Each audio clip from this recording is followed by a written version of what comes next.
में वही लोग खुश रह पाते हैं, आगे बढ़ पाते हैं, जो समझदार होने के साथ साथ थोड़े चालाक भी होते हैं।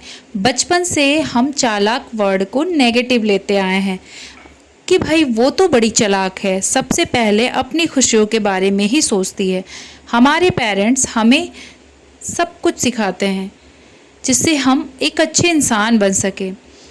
स्कूल और कॉलेजेस में एक अच्छी एजुकेशन मिलती है। दुनिया की भीड़ में एक सीधे साधे भोले भाले होने के कारण हम धोखे खाते हैं, हम प्रॉब्लम्स में फंसते हैं। तब हमें समझ में आता है कि थोड़ी सी चालाकी हमें भी आती तो शायद हमारे साथ ऐसा नहीं होता। तो प्रॉब्लम में पड़कर बाद में पछताने से बेटर है कि हम पहले ही इन चीज़ों पर काम करें, अपने अंदर थोड़ी समझदारी, मैच्योरिटी, स्मार्टनेस लाएं, जिसमें हमें कोई भी बेवकूफ़ ना बना सके। तो आज की वीडियो बहुत इंटरेस्टिंग होने वाली है, तो लास्ट तक देखना और जितना हो सके उतना लोगों तक शेयर करना। मैं हूँ प्रकृति लाइव से जय श्री राम, और अभी तक आपने चैनल को सब्सक्राइब नहीं किया तो सब्सक्राइब कर दीजिए और बेल आइकन हिट कर दीजिए, ताकि हर एक वीडियो आपकी लाइफ बदल सके और आप तक पहुँच सके। सबसे इम्पॉर्टेंट बात, जो आपकी कमजोरी है उसे अपने तक ही रखें, दूसरों से उसे भूल कर भी ना बताएं, क्योंकि इससे आपकी कमजोरी स्ट्रेंथ नहीं बन जाएगी। हम क्या करते हैं, खुद को अपनी कमजोरियां इस कदर बता देते हैं कि मैं तो कभी किसी नदी के पास नहीं जाता, मैं बंदर से बहुत डरता हूँ, मुझे ऊंचाई से बहुत डर लगता है, मैं नहीं कर पाऊँगी ऐसा। अपनी हर समस्या, अपनी हर परेशानी अपनी पड़ोसियों से कह देते हैं, अपने आसपास के लोगों से कह देते हैं, अपने बच्चों की बुराई कर देते हैं कि ये तो दिन भर फ़ोन ही यूज करती है, कुछ भी नहीं करता है। अपनी सारी कमजोरियां, सारे राज उसके सामने खोलकर रख देते हैं। पर जब वो इंसान हमारी कमजोरियों को हमारे ही खिलाफ यूज़ करने लगता है, हंसने लगता है, तो हमारे पैरों तले ज़मीन खिसकने लगती है, हम शॉक्ड हो जाते हैं, हम डिप्रेस हो जाते हैं। ये तो मैंने एक्सपेक्ट ही नहीं किया है, ऐसा कैसे हो गया, मैंने तो इन पर बहुत भरोसा किया था। तो एक बात हमेशा याद रखिए, इस दुनिया में एक जैसा कुछ भी नहीं रहता, हर चीज़ परिवर्तनशील है, परिस्थितियां बदलती हैं, लोग बदलते हैं, बदलाव ही प्रकृति का नियम है। तो हर लोगों से एक्सपेक्टेशन मत रखिए, आप बहुत ज़्यादा आपकी एक्सपेक्टेशन नहीं होनी चाहिए। कई बार हम सोचते हैं कि पड़ोस वाले वर्मा जी ने आईफोन ले लिया है, उसका नया मॉडल ले लिया है, हमारे पास फ़ोन है वो बिल्कुल सही चलता है, फिर भी हम दिखावे में बहे जाते हैं और इस ट्रैक में फंस के कि बड़ा अमाउंट खर्च कर देते हैं, इसमें हमारा नुकसान होता है। तो चालाक बने, हर ट्रिप पे एकदम बहुत ज़्यादा एक्सपेंसिव चीज़ ले लेते हैं, इससे हमें बहुत ज़्यादा दिक्कत होती है। देखिए, डिप्रेशन और मोटिवेशन हमें उन चीज़ों से भी मिलता है जो हमारे जीवन दिनचर्या में होती है। पहले आप देखते थे गांव के लोग कितना ज़्यादा खुलकर हंसते थे, गांव में लोग बैठते थे, एक दूसरे से बात कहते थे, जिसे कुछ दिन बाद ही और कुछ समय पहले ही गांव के जीवन से कुछ दिन बाद और अब के जीवन से कुछ समय पहले हमने पंचायत का नाम दे दिया। गांव में लोग पंचायत करते हैं, वो पंचायत ही सही, लेकिन लाइफ के उस मोमेंट को आपको देती थी जो आपको बहुत ही रिलैक्स करते थे, बहुत ही हंसमुख रखते थे। आपके पास डिप्रेशन नहीं होता था, आपके पास किसी चीज़ का दबाव नहीं होता था, आप 4 बातें शाम की पंचायत में करके पूरे दिन की थकान को मिटाते थे। गांव में सुबह सुबह 4 बजे उठ के लोग राम राम करते थे। आज के टाइम में अगर सोच भी ले कि राम का नाम जप करें तो ये लोग कहते हैं कि हमारे पास टाइम नहीं है, और हम जप करें ही क्यों, हमें मिलेगा ही क्या।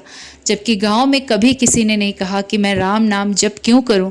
सुबह आँख खुलते ही उनकी दिनचर्या होती थी। तो बहुत सारी चीज़ें लाइफ में ऐसी है जो हमारे चेंज हो चुकी है, और उसमें भी कुछ चीज़ें हम खुद से इतना ज़्यादा ऐड करते जा रहे हैं ना कि हम परेशान होते जा रहे हैं और हमारी चालाकी धरी की धरी रह जा रही है।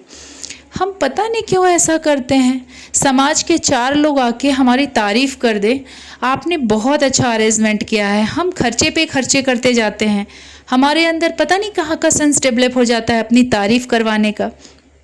हम अपने खर्च करने के तरीके से ही अमीर या गरीब बनते हैं। इन चीज़ों का बहुत बड़ा रोल होता है हमें समाज में इज्जत दिलाने में। यही होता है, लोग आपको चढ़ाएंगे कि उसने अपने बेटी की शादी में बहुत सारा खर्च किया है, तुम्हारे पास तो अभी वही नॉर्मल सी कार है, तुमने तो अभी कुछ अच्छी सी बाइक ही नहीं लिया, तुमने तो अच्छा शर्ट ही नहीं पहना, तुमने तो अच्छा ड्रेस ही नहीं रखा, और इस बार तो ट्रिप पर हमारा दोस्त ही लेके जाएगा। कुछ दिनों तो ऐसी हद हो जाती है कि लोग ऐसे आपको चढ़ाते हैं, इस बार तो मैं आपका ही टिफ़िन करूँगा। अरे आप समझो इन सब चीज़ों को, चालाक बनो। अगर आप ना थोड़ा आता भी आपको ये सब चीज़ करने, तो थोड़ा वक्त लीजिए, उनसे सवाल कीजिए कि मैं अपने पैसे क्यों खर्च करें, क्या ये ज़रूरी है कि मैं आपको ट्रिप पर ले जाऊं? क्या ये कम पैसों में हो सकता है तो भी मैं इतनी महंगी महंगी चीज़ें यूज करूं? सारी चीज़ें खुद ब खुद क्लियर हो जाएंगी। स्मार्ट और समझदार लोग कम बोलते हैं, गुड लिसनर होते हैं, साथ ही साथ उनकी अब जो ऑब्जर्वेशन करने की पावर होती है, सुनना और ऑब्जर्व करना एक तरीके का बहुत बड़ा शस्त्र है। लोगों को सुनना जो जानता है ना, उसका ऑटोमेटिक बहुत अच्छा रिजल्ट उसके में दिखता है।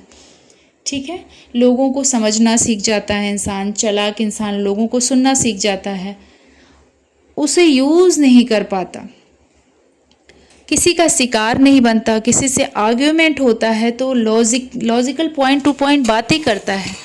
एक अच्छी आदतें वही होती है जहां आप सामने वाले को उसी की बातों में उलझा कर अपनी बातों को सही साबित कर दो।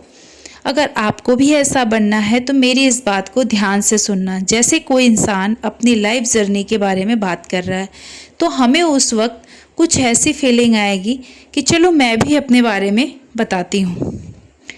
अपने बारे में बताना शुरू किया किसी ने, तो उसे तुरंत बताने का आपका भी मन करेगा कि मैंने भी लाइफ में बहुत अचीव किया है, मैंने भी ये काम किया है। लेकिन पहले आपको क्या करना है, लोगों की पूरी बात सुननी है, उन्हें ऑब्जर्व करना है, समझना है, उसके बाद अपनी बातें बतानी है ना। जब आप किसी इंसान को ध्यान से सुनते हैं तो उनके शब्दों के पीछे उसको निखारते हैं, अपनी चीज़ों को सोचते हैं कि कोई समझे। तो हमें ये चीज़ समझना चाहिए। हमें ये लगता है कि हम समझना तो चाहते हैं, पर किसी ने उसको अपनी प्रॉब्लम बतानी शुरू की तो हम उसका आधा पार्ट सुन के बीच में रोक देते हैं, सब ठीक हो जाएगा। प्रॉब्लम को बहुत बड़ा मत समझो, अपने अकॉर्डिंग उसको सॉल्यूशन दे देते हैं। कुछ लोग अजीब अजीब सी बातें कर लेते हैं कि घर में तो बड़ी चलती है, बाहर क्या हो जाता है, तुमने तो ये काम कर दिया था, फिर कैसे नहीं कर पा रहे हो, अब भुगतो भाई, तुमने कर्म करे हैं। तो इस तरीके के नेगेटिव वर्ड आपको यूज़ नहीं करने हैं, क्योंकि ये चीज़ें आपको समझदार नहीं, इनमेच्योर इंसान बनाती है। जो इंसान ना इमोशनल इंटेलिजेंट होने के बाद जीरो होता है, कोई फैसला सुनाने या कोई बातचीत को अपनी तरीके से कोड़ने की बचना है। ज्ञान देने के लिए हर कोई तैयार है आज की लाइफ में, कमी होती है तो समझने वालों की।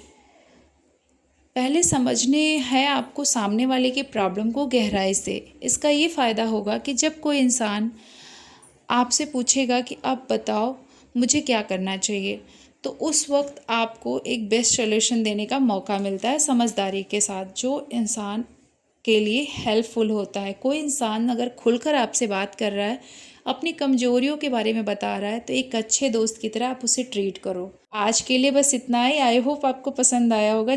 मिलते हैं एक नेक्स्ट वीडियो में, आप सभी की लाइफ को एक ऑसम बनाने वाली नेक्स्ट वीडियो के साथ।